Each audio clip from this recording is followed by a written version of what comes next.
Hello, and be welcome to the world of darkness.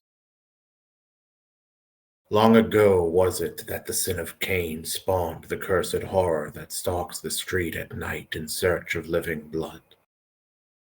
The kindred have long been a secret influence through all ages of human history, plotting against one another in a never-ending jihad. Their immortal progeny are among us to this day, hidden from the eyes of humanity by an elaborate masquerade.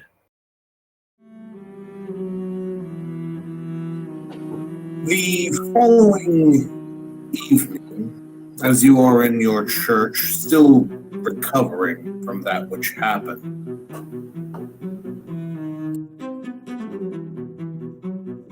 you find that there is a knocking at your door, the candlelight shimmering as you were leaned over one of your books, your ribs still hurting, something vicious.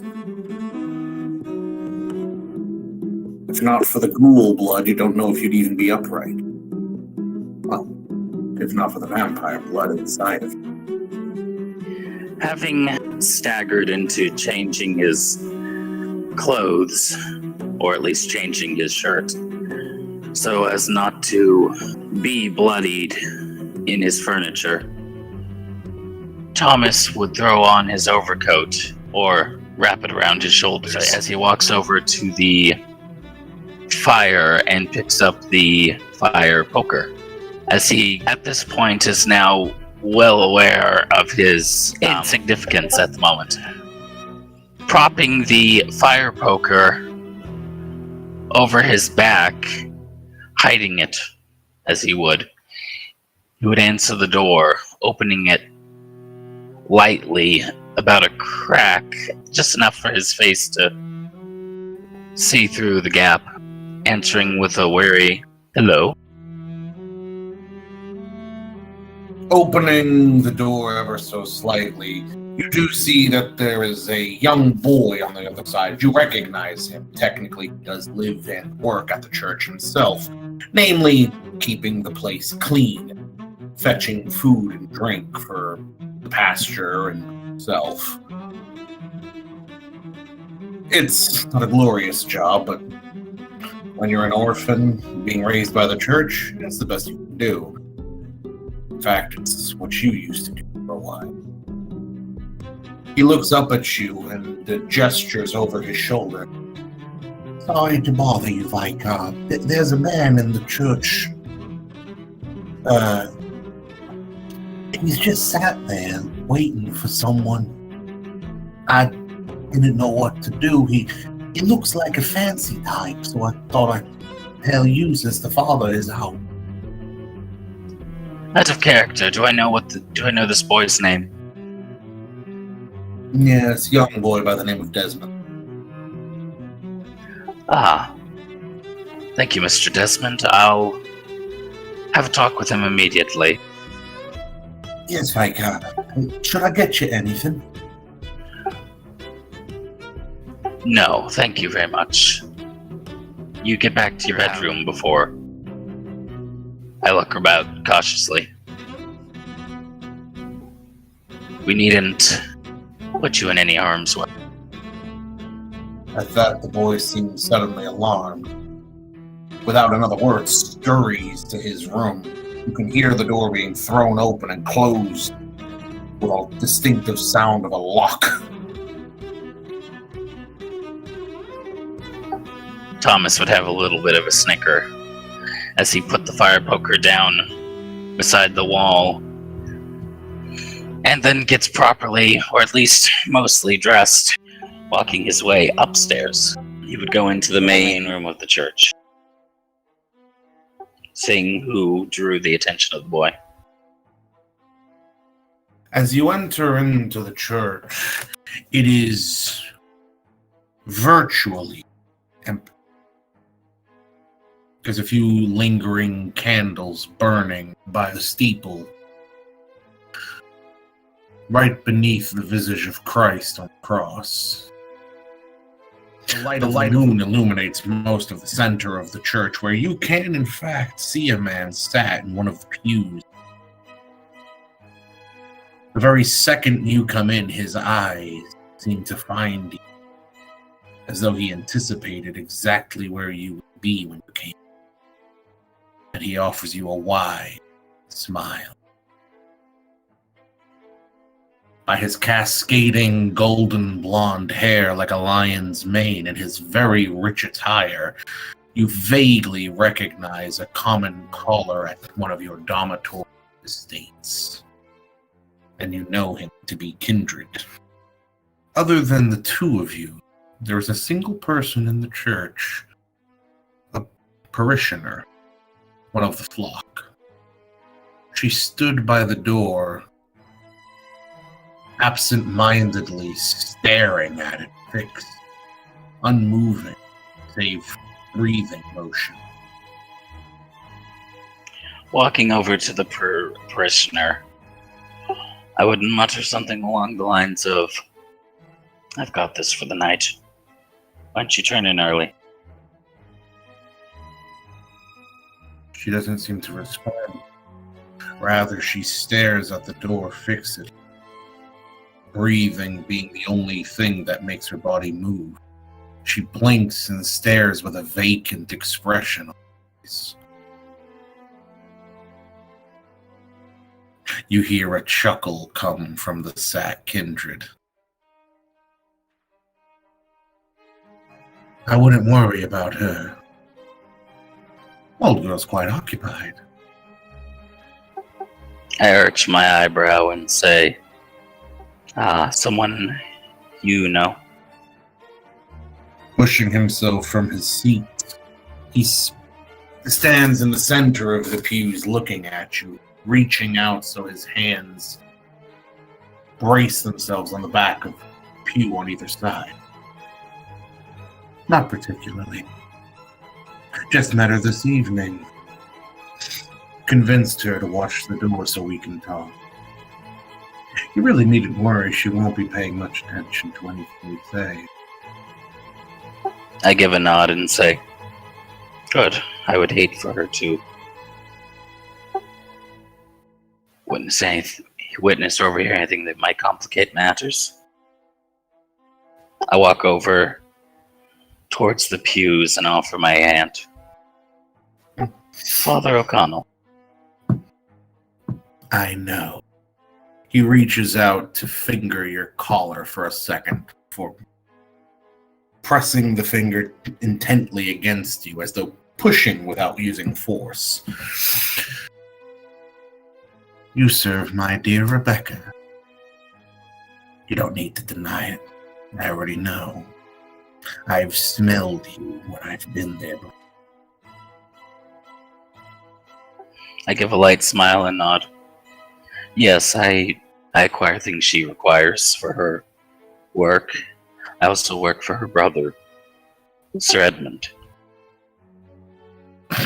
You do him too much service to call him a sir. He pulls away from you, letting his finger fall.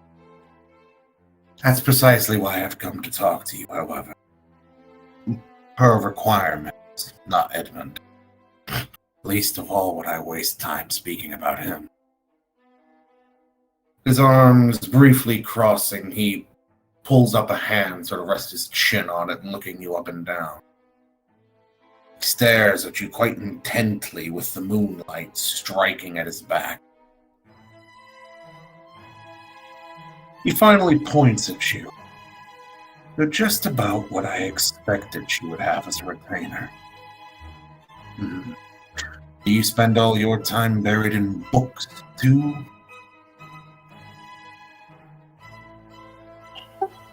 As he pokes my shoulder, I would tense up a bit, letting my condition show a bit as I mutter, "When I'm not acquiring items for her, and subsequently running into things I ought not to." What a dreadful existence. You really should get out more, Father.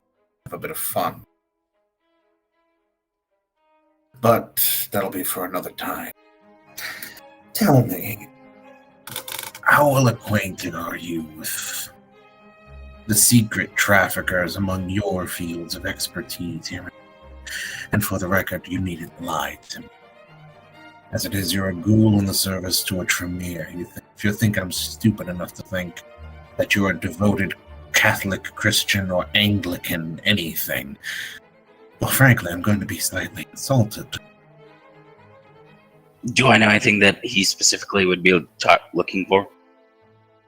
It really depends on whether he's talking about, say, secret societies or someone like Stone Rose, whose whole business is selling occult information for money. Gotcha. I look to him and I give a nod, muttering, "Are you looking for something in particular, someone, or a group of someone's?" That's my business, Ghoul. But I suppose I should at least let you know enough. I'm looking for someone or some ones who happen to have quite a bit of, well, dusty old books and the like laying around. Things that no man under a house of God should read. But good behavior never is very fun, is it? I give a slight smile and a nod as I explain, "I may know of a group of individuals. I could point you in the right way." He rolls a hand. Out of character. The Order of the Weeping Moon. Do I know all the members, and which one of them would be the best to introduce him to? Or send him towards? You do know all the members, yes. Best Good. person to introduce him towards would be just anyone who could recruit him if that's what he wanted. Technically, even you could. I look towards him with a slight smile. I know of a group of cultists, a cult reading society, as you could think of it. If you would be interested, I could certainly induct you into it, or at least give you introductions. I have no interest in joining any society other than the one I'm already a part of, sorry. I'm looking for somebody that has a great deal of occult knowledge, because if I'm to be frank, I intend to steal it. Leaning forward, he puts a hand on your front of your collar and grabs it tightly. You're going to help me. And if you do well, I'll guarantee you that thing you want so desperately, to be like me. Not just the patsy kindred around you, but one of them. I give a nod. I understand your meaning. I have a few people in mind. Will they? I look to the woman who is absent-mindedly staring elsewhere. Will they be like them? That very well depends on how much they get in my way. He pulls you a little closer, allowing you to smell old blood on his breath. And for the record, none of this reaches Rebecca. Or Edmund. If either of them find out, I'll peel the flesh from your bones. I look to him, giving a light shrug, and I ask, perhaps playfully, none of what gets to who? He gives you a slap on the shoulder. Attaboy.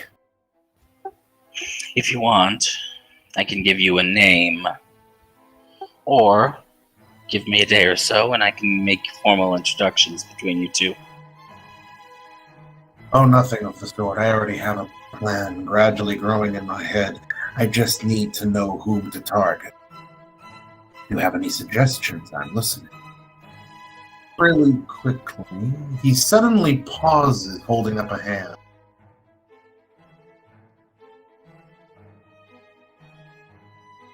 You brilliant Irish bastard.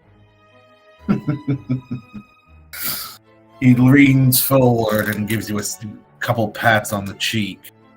Now that's what I like. Stone, he'll do now. He brings up his other hand to stroke his chin. Do you know how to get in contact? Quickly out of character, Stone Road, or who's that in the society? That was the... That's nobody in the society. Oh.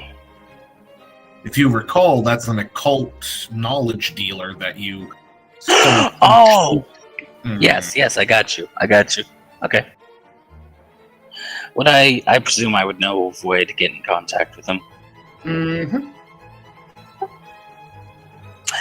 I give a wry smile and say, well, that would be simple. I can get in contact with him within a day. All I need is, well, I need to find something that would gain his interest. What is it I that look- the fancies? The man is an occult knowledge and artifact dealer. So Well, presumably something... Oh, shush. That should be easy enough. He throws himself back onto one of the pews, bringing up an ankle over one knee as he throws an arm behind the pew. With the other one, he gestures at you. You will tell him that you wish to trade with him a copy, an authentic, of the Egyptian Book of the Dead, and you have something you want in mind. But you want to speak with him about if that will be sufficient. All I need is for him to show up. I'll handle the other details, and if there's anything I need you to do, I'll let you know. I look to him and smile. Of course. I'll get in contact with him, and as long as he's within the country, I should be able to get him here within a day. You have a week at the most. But let it be said that helping me doesn't have its benefit more than long term. You seem Sounds to be good. hurting there. Yes, a little run-in in the tombs. Nothing massive. I hope not the graveyard behind your church. Those suddenly became dangerous to my conception. I shook my head and said, no, nothing so close to home. That would draw attention. Is this anything that endangers my Rebecca? No, That it doesn't. I will handle it. Holding out a wrist, he draws a knife from his pocket. I can share with you some of my blood. Heal some of that up. I'll hold up a hand and say, best that I get Edmund's assistance in this one. Oh, but he can be so stingy. What do you expect out of an English? But have it your way. He slips the knife under his sleeve, begins to push it down. Marveling a moment, he begins to re-ruffle the edges of his sleeve outside of his coat, making sure that the frills are evenly pulled. He suddenly looks back at you. When Stone Rose has agreed to meet you and you have a location, leave for me a letter detailing where. Leave it under the pew. Sounds good. I'll get in contact with him immediately. And thank you again for visiting. He looks upward. I've made my peace with God a long time. I've lost my reasons. that he's already given me my meals. Now everything else I have in this world I make for myself. Pushing himself up, he gestures at you. But that's no reason not to celebrate. After all, we've just struck a bargain. Put her there. He holds out his hand. I shake his hand. He offers you a big, warming smile, his flesh actually having a bit of warmth to it, as you can see his skin flush a little. How courteous. He offers you another smile. A moment later, you feel a slight fuzziness come over you as he pulls one step away, having shaken your hand. I'll be going now. Do keep in mind what we spoke about, and remember, he holds up a finger to his lips. I hold up my index finger and say, 1 week, no telling anyone. Clever boy. Now, don't worry about her. I'll take care of her on the way out. I am feeling a bit peckish. I give a slight tilt of the head and ask, she'll survive, correct? What do you think I am, a savage? No, I don't make a habit of killing kind. Not unless they provoke me to do so, and even then, rare. Trust me, that's a habit you'll have to get used to. If, well, for the record, for a little money to lubricate things in the future, would you be inclined to doing me a second favor? And what might that be? Just need you to take a letter to someone. Sure. He reaches into his jacket, pulls out an envelope, sealed with a wax seal. Take this to the Bull's Inn. Leave it with the barkeep. He then pulls out from his jacket pocket a small clipping of bills, which he puts into your hand. And consider this half your payment. You'll get the other half from the barkeep. Understood. Well, I have a meeting to get to with Edmund, so don't think you can go to any time in the near future. He holds up his wrist. That's why I offered, after all, poor boy. I give a smirk and a shrug. Actually, I was just about to make my rounds. I have a item to deliver to Miss Rebecca, the item that she requested. I think I'll leave it on her door. Well, wrapped up, of course. Just make sure she's happy. Anyway, have a good evening. He tilts his hat to you. And with that, end scene and session.